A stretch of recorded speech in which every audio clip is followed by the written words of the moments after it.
10 years, 15 games, one question. Which titles truly defined this generation of gaming? Some redefined entire genres overnight. Others proved single-player experiences could still dominate in a live service world.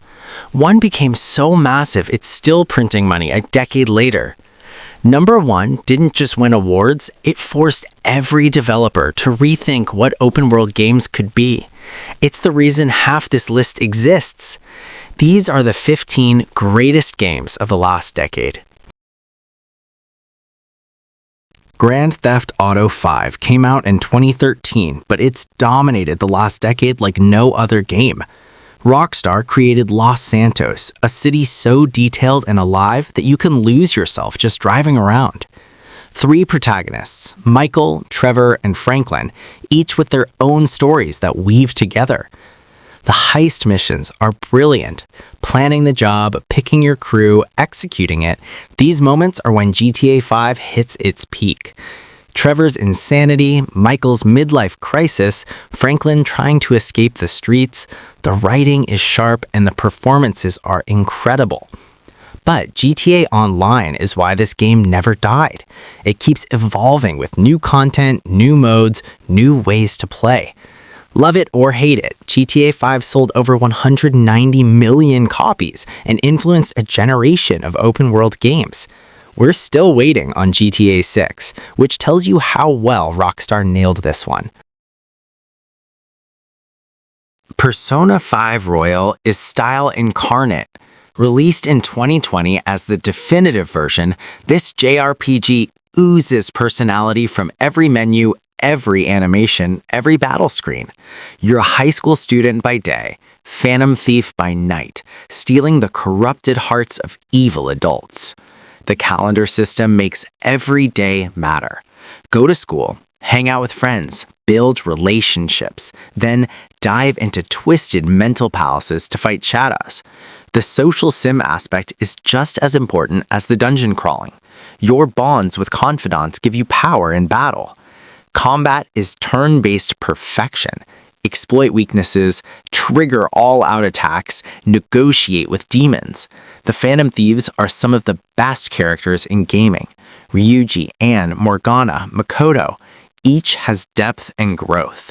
The story tackles heavy themes, abuse, corruption, society's failures, wrapped in incredible music and art direction. This is 100 plus hours that flies by. In 2020, Square Enix did the impossible. They remade Final Fantasy VII and somehow lived up to the hype.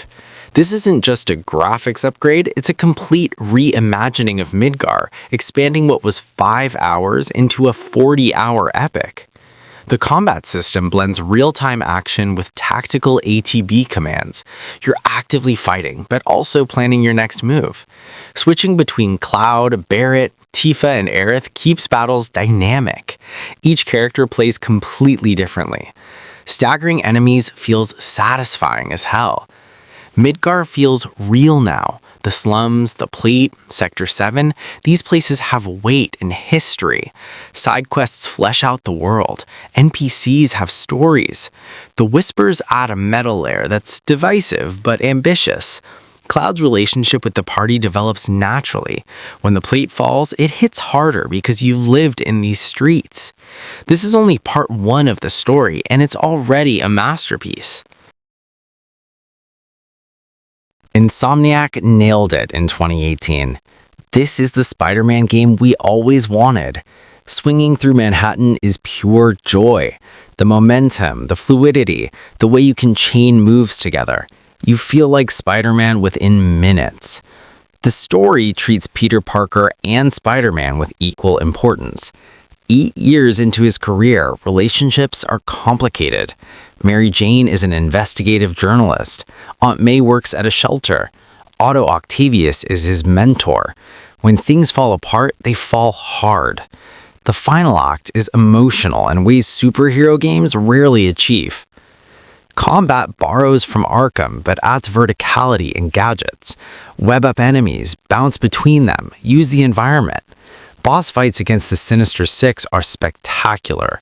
stealth sections as MJ and Miles break up the pace. New York is packed with crimes to stop, landmarks to photograph, backpacks to collect. The suits are fan service done right. This is the definitive superhero game. Breath of the Wild was revolutionary. How do you follow that? In 2023, Nintendo said, "Hold my Korok," and released Tears of the Kingdom. Same Hyrule, but now you have the Sky Islands above and the depths below. The map tripled in size and complexity. The building mechanics change everything. Ultra Hand lets you fuse objects together, attach rockets to shields, build vehicles, create death machines. The game gives you tools and trusts you to experiment. Every shrine has multiple solutions. Fans built mechs, planes, automatic farms. Fuse lets you attach items to weapons, changing their properties. Stick a boulder to a sword for crushing damage. Add a ruby for fire attacks. Recall rewinds object movement. Ride platforms back up waterfalls. Ascend lets you swim through ceilings. These powers combined create insane possibilities. The story goes darker. Zelda's sacrifice, Ganondorf's return, the ancient Zonai civilization. It's ambitious and emotional. The final battle is epic. Tears of the Kingdom didn't just match Breath of the Wild, it surpassed it by giving players even more freedom. From Software in 2019 said, "Forget everything you know about Souls combat," and made Sekiro. You're a shinobi in feudal Japan. One arm, one katana, no shield, no rolling, just deflection, aggression, and perfect timing. The posture system is genius. You don't just damage health bars, you break an enemy's stance. Deflect their attacks perfectly and their posture fills. Break it and you get a death blow. Bosses require you to learn their rhythm, to fight like you're dancing. Genishiro, Lady Butterfly, Ishin, these fights test everything. The grappling hook adds verticality. You're climbing rooftops, sneaking through tall grass, dropping on enemies from above. Stealth is viable. The prosthetic tools give you options. Flame Vent, Loaded Ox, Sabimaru. Mix them with combat arts for your playstyle. The story is more direct than Souls games. Revenge, loyalty, immortality's curse. It's focused and personal. The dragon's heritage, the divine child, Kuro, every character matters. Multiple endings based on your choices. Sekiro won Game of the Year for a reason. It's From Software at their most precise and unforgiving. In 2020, Supergiant Games perfected the roguelite. You're Zagreus, son of Hades, trying to escape the underworld. Every run makes you stronger. Every death reveals more story. The loop is addictive. The combat is fast and fluid. Pick your weapon: sword, spear, bow, fists. Gods offer boons that change your build. Zeus gives lightning damage. Ares adds doom effects. Aphrodite weapons enemies. Combining boons creates wild synergies. No two runs feel the same. But what sets Hades apart is the writing. Every character is voice acted and memorable. Megara, Thanatos, Achilles, Nyx, they react to your progress, your choices, your relationships. Romance options are genuine. The family dysfunction is relatable, despite being about Greek gods. The art style pops, the music slaps, especially the final boss theme. The gameplay loop of die, upgrade, learn patterns, push further never gets old. There's always one more run. When you finally escape and realize that's just the beginning, it hooks you for another 50 hours. This is roguelite perfection. From Software in 2015 took the Souls formula and made it horrifying. Victorian London meets Lovecraft. The city of Yharnam is plagued by a blood-borne disease, turning people into beasts. You're a hunter. That's all you need to know at first. The combat is aggressive, no shields, dodging is faster. Rally lets you regain health by attacking immediately after being hit. This encourages you to stay in the fight, to be bold. Trick weapons transform mid-combat. The saw cleaver extends, Ludwig's holy blade switches between sword and greatsword. Each weapon is unique. The atmosphere is oppressive. Gothic cathedrals, narrow streets, the constant feeling something's watching you. Then you reach Bergenworth and realize the truth. The beasts are just the surface. The great ones, the cosmic horror, the insight mechanic revealing new enemies. The more you know, the more terrifying it gets. The DLC is essential. Ludwig, Maria, Orphan of Kos, some of the best bosses From Software ever made. Bloodborne is exclusive to PlayStation and still doesn't have a 60 FPS patch, which is criminal. But even at 30 FPS, this is dark fantasy horror at its finest. The Chalice dungeons, the Nightmare realms, the lore, nothing else feels like Bloodborne. In 2020, Naughty Dog released the most divisive game of the decade. You play as Ellie seeking revenge for Joel's death. Then you play as Abby, the person who killed him. The structure is designed to make you uncomfortable. The violence is brutal and personal. Every encounter feels desperate. Stealth, crafting, the infected. It's familiar but refined. Animations are incredible. Ellie's rage, Abby's determination. The accessibility options are unmatched, letting anyone experience this story. Abby's half humanizes her. Her friends, her fears, her guilt. The game forces perspective. Is revenge worth it? The Seattle sections are tense. Day 1, Day 2, Day 3 from both sides. The theater confrontation is devastating. This game is about cycles of violence and whether you can break them. Some loved it, some hated it, but nobody forgot it. The performances, Ashley Johnson as Ellie, Laura Bailey as Abby, are stunning. The ending at the farm is haunting. Part 2 is ambitious, messy, and brave. It swung for the fences, and that alone deserves respect. Kratos in 2018 wasn't the rage monster we knew. He's older, calmer, a father. The camera never cuts, one continuous shot from start to finish. You're in the Norse realms with Atreus, your son, spreading your wife's ashes. The combat is different. The Leviathan axe feels weighty. Throwing it and recalling it is satisfying every time. Bare-fisted combat when the axe is stuck in enemies. Atreus shoots arrows and learns magic. The synergy between father and son grows. Shield parries, runic attacks, realm shifts, combat has depth. The relationship between Kratos and Atreus is the heart. Kratos doesn't know how to be a father. Atreus doesn't know his dad's past. Their journey forces them together. Boy becomes Atreus. The stranger fight at the beginning sets the tone. This is brutal, personal, and spectacular. Norse mythology is rich. The world serpent, the dwarves, Brock and Sindri, Mimir the talking head. Side quests with Valkyries are optional super bosses. The reveal that Atreus is Loki changes everything. God of War 2018 rebooted the series perfectly, keeping Kratos but maturing him. This is how you reinvent a character. Rockstar in 2018 created the most detailed open world ever made. You're Arthur Morgan, outlaw in the Vanderlinde gang. It's 1899, the Wild West is dying, and you're dying with it. The world is absurdly detailed. Horse testicles shrink in cold weather. That's the level of commitment.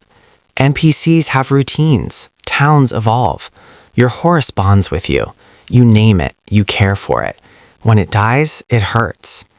Arthur's story is a tragedy. He's loyal to Dutch, but Dutch is losing his mind. The gang falls apart as civilization closes in. The tuberculosis diagnosis changes Arthur. He becomes reflective, seeking redemption. The performances are incredible. Roger Clark as Arthur delivers one of gaming's best characters. The stranger missions are memorable. The gunslingers, the vampire, the serial killer. Poker, fishing, hunting, robbing trains, there's so much to do. The epilogue playing as John Marston ties into Red Dead 1 perfectly. The soundtrack, the visuals, the sunsets, this is Rockstar's magnum opus. The story takes 60+ hours and earns every minute. In 2017, Nintendo redefined open world games. The tutorial area is the Great Plateau. Finish it or don't. Climb that mountain. Go fight Ganon immediately if you want. The game doesn't care. The chemistry engine makes everything interactive. Rain makes cliffs slippery. Lightning strikes metal. Fire creates updrafts. Wood burns. Every problem has multiple solutions. Need to cross a river? Build a raft. Freeze the water. Use metal objects as a bridge. The game trusts you to experiment. Shrines replace traditional dungeons, 120 mini puzzles scattered across Hyrule. Divine beasts are your main dungeons with unique mechanics. Varuta, Varudanya, Vanaboris, Valmedo, each requires different approaches. Boss battles are spectacles. The sense of discovery is unmatched. See something interesting on the horizon? Go there. Find a Korok, unlock a memory, stumble onto a side quest. Hyrule feels ancient and mysterious. The Champions Ballad DLC adds more story. Breath of the Wild influenced every open-world game after it. Elden Ring, Genshin Impact, even Ubisoft games. Everyone copied the go anywhere, do anything philosophy. Larian Studios in 2023 raised the bar so high, other studios panicked. This is Dungeons & Dragons 5th edition in video game form, with production values that shouldn't exist. Mind Flayer Tadpoles, The Absolute, Baldur's Gate Under Siege, every choice matters. Character creation is insane. Every race, every class, every background has unique dialogue and interactions. Play a drow and people fear you. Play a bard and talk your way through everything. Origin characters let you experience their stories from the inside. The companions are perfect. Shadowheart's Secret, Asterian's Fauma, Gale's Bomb, Karlach's Heart, Will's Pact, Lae'zel's Culture. Every character has depth, romance options, and quest lines that integrate with the main story. The voice acting and mocap is AAA quality for every line. Combat is turn-based tactics, positioning matters, shove enemies off cliffs, combine spells. The environmental interactions are wild. 3 acts, each completely different. Act 1 is exploration. Act 2 is oppressive darkness. Act 3 is the city of Baldur's Gate with overwhelming content. You can break quests, kill anyone, find unintended solutions. The game just handles it. This is the new standard for CRPGs. In 2015, CD Projekt Red made the RPG that everything gets compared to. You're Geralt hunting for Ciri, while the Wild Hunt pursues her. The main story is epic, but the side content is what makes this legendary. Every side quest is a short story. The Bloody Baron questline is better than most entire games. Domestic abuse, war, consequences handled with real nuance. A troll guards a bridge because he's lonely. Even monster contracts have layers. That werewolf is protecting his village. The world feels alive. Novigrad's politics, Skellige's culture, Valen's war-torn villages. NPCs have problems you can actually solve. Choices matter, not fake telltale stuff, but genuine consequences. Who rules the north, who you romance. Decisions from hour 1 affect the ending. Combat is tactical. Signs, swords, alchemy. Gwent became so popular, it's now a standalone game. The DLC is essential. Hearts of Stone has one of gaming's best villains in Gaunter O'Dim. Blood and Wine adds a whole new region bigger than most games. The Witcher 3 proved open-world games could have incredible writing, that side content could match main content. It set a standard few have reached. 8 years later, people still call this the best RPG ever made. From Software and George R.R. Martin in 2022 created the game of the decade. Elden Ring took everything great about Dark Souls and threw it into a massive open world. The Lands Between is a shattered kingdom where demigods war over Elden Ring shards. The open world changes Souls completely. Hit a wall? Leave. Explore somewhere else. Get stronger. Come back and demolish that boss. The world is packed with secrets, hidden caves, catacombs, mini-dungeons, field bosses. Every direction has something. Legacy dungeons are pure Souls design. Stormveil Castle, Rhea Lucaria, Leyndell. These are masterclasses in level design, with shortcuts and secrets everywhere. Combat got upgrades: Ashes of War, customized weapons, Spirit Ashes, 7 help, jump attacks at new dimensions. The bosses are legendary. Margit tests newcomers, Godric is grotesque body horror, Radon is an army-scale battle on horseback, Millennia is one of the hardest fights From Software ever made. I Am Millennia, Blade of Miquella, is burned into players' brains. The lore goes deep. Demigod family drama, Outer Gods, the Golden Order. It's mythology written with George R.R. Martin's touch. Elden Ring sold 25 million copies, won Game of the Year, and showed that challenging games can be mainstream. This isn't just the best game of the last 10 years, it's a landmark that'll influence the next decade of gaming.